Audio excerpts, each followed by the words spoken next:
World War II produced many heroes, but the story of Terry Allen begins with a moment that feels almost unreal.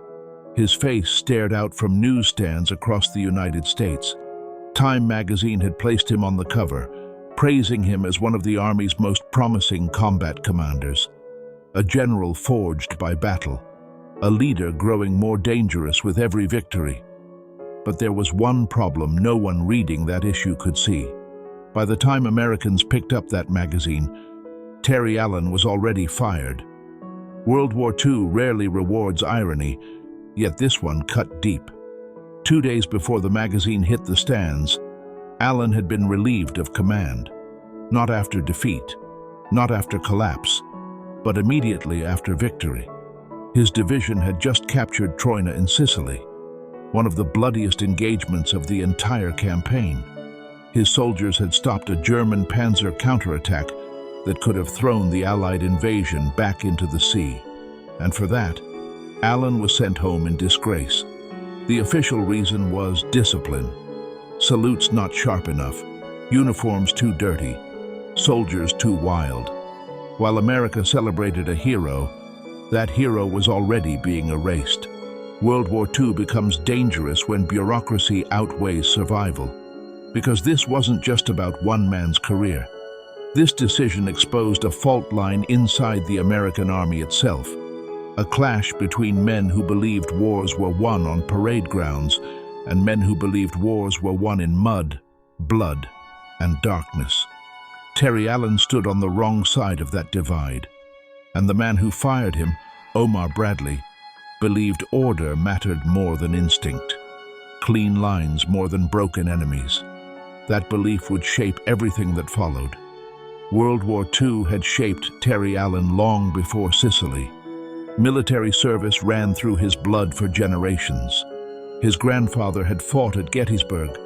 His father was an Army colonel. The uniform was inherited, but Allen never fit the mold. At West Point, he struggled in ways few understood. Severe dyslexia made reading torture. He failed out once, then twice. Most men would have walked away. The Army didn't want them. Allen refused to listen. He found another path, ROTC, a commission through the side door. And from the moment he entered the Army, regular officers treated him as an outsider.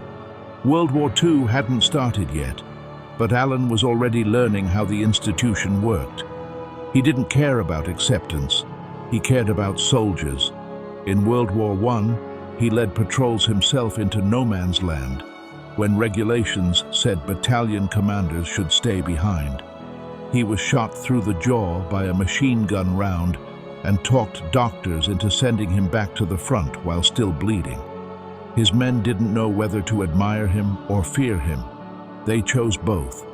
His superiors hated him. He drank. He ignored rules he thought were stupid, but he won. Every time. World War II was approaching, and George Marshall noticed. While others saw a problem, Marshall saw a weapon, an officer who understood one truth most generals avoided. Soldiers follow men who share danger, not men who demand ceremony. When Allen should have been court-martialed, Marshall promoted him. When others laughed, Marshall handed him the Big Red One, the most famous division in the Army. And when Terry Allen met Omar Bradley in North Africa, the collision was inevitable. World War II was about to decide which kind of general truly belonged on the battlefield.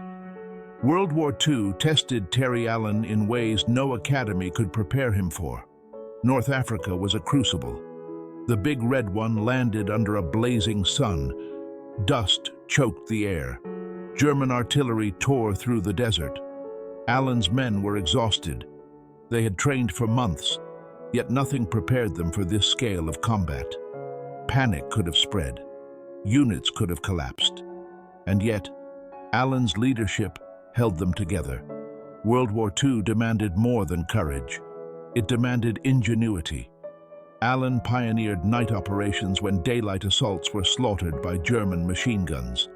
Soldiers learned to move silently. Stars and compasses became guides.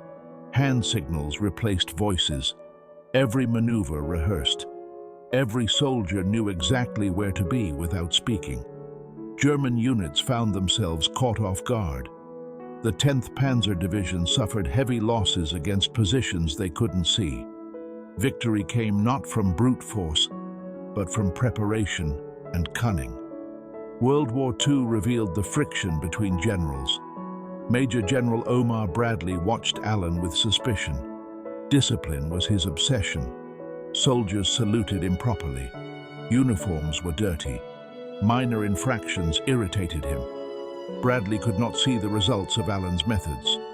When German panzers counterattacked at Kasserine Pass, Allen's men held the line. When the 2nd Corps needed a counterattack, the Big Red One led it. Bradley admitted Allen's superiority reluctantly. He could not deny the effectiveness of troops trained to fight differently. The man who demanded conformity faced a leader who delivered results in chaos. World War II forged heroes quickly. Sicily, July 1943. The Allies launched their invasion. Patton commanded the 7th Army. Montgomery commanded the British 8th. Allen's division landed at Gela. Within hours, German tanks attempted to push the Americans back into the sea. 90 tanks surged forward, part of the Hermann Göring division. Allen's men stopped them. He did not hesitate. Bradley later admitted the division might have been the only one capable of holding the beach. Yet discipline complaints would overshadow the victory. World War II made irony cruel. On August 6th, after 6 days of brutal fighting, Allen captured Troina. Blood soaked the ground. Exhausted soldiers pressed forward. Victory should have crowned Allen. Instead, it became his curtain call. On August 7th, he received orders. 2nd Corps headquarters awaited. Bradley delivered the news, relieved of command. Assistant Division Commander Theodore Roosevelt Jr. also relieved.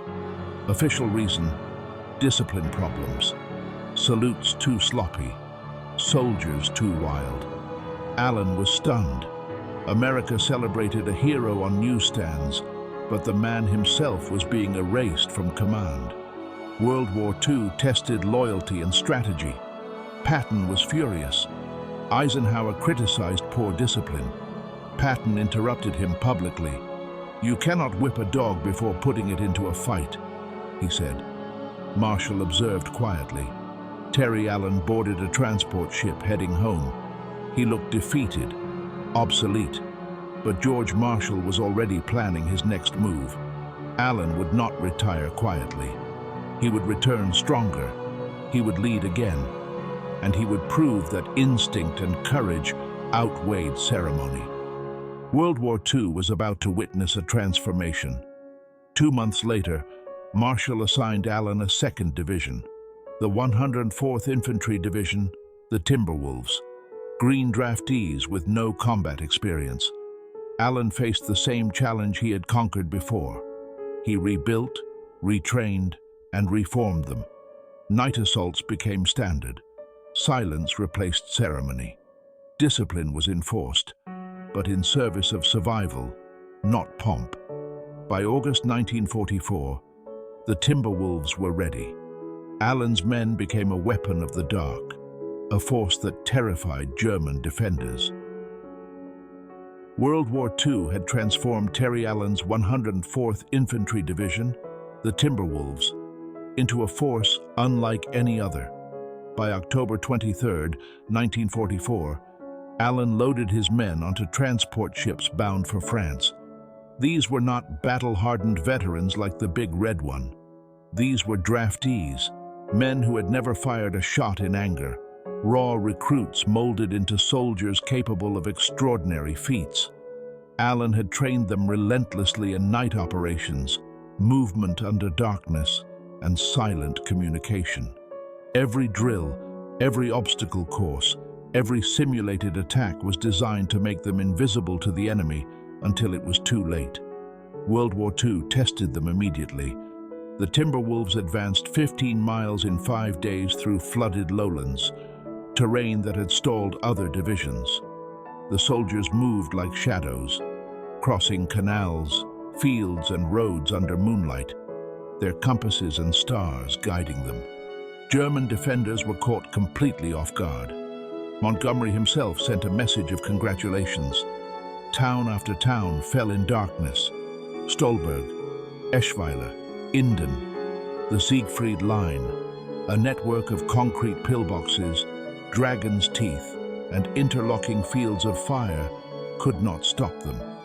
Daylight assaults had failed other divisions, but under Allen's command, the Timberwolves struck again and again at night. World War II revealed that discipline combined with audacity could overcome any obstacle. The German soldiers called them the Night Fighters. Prisoners described the attacks as unfair, impossible, relentless. Allen's strategy had turned his men into a weapon, their training and courage amplifying each operation's effect. The Rhine was crossed. Town after town fell. Allied forces advanced steadily, and by April 1945, the Timberwolves were racing toward the Elbe, one of the final barriers before the German heartland. World War II had not prepared them for what they would find at Nordhausen on April 11, 1945. The Timberwolves discovered a concentration camp abandoned by the SS. 3,000 bodies lay in the open.